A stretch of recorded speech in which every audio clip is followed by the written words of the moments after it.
मेहरबानी बेटा बेटा बात सुनो बेटा बेटा बात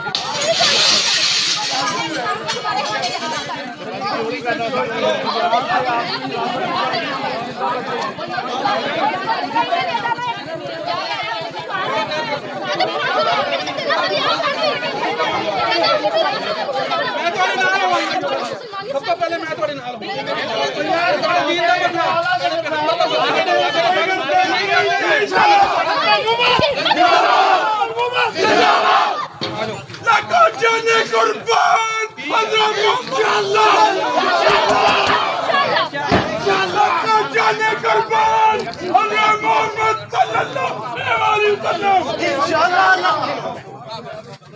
इनको कंट्रोल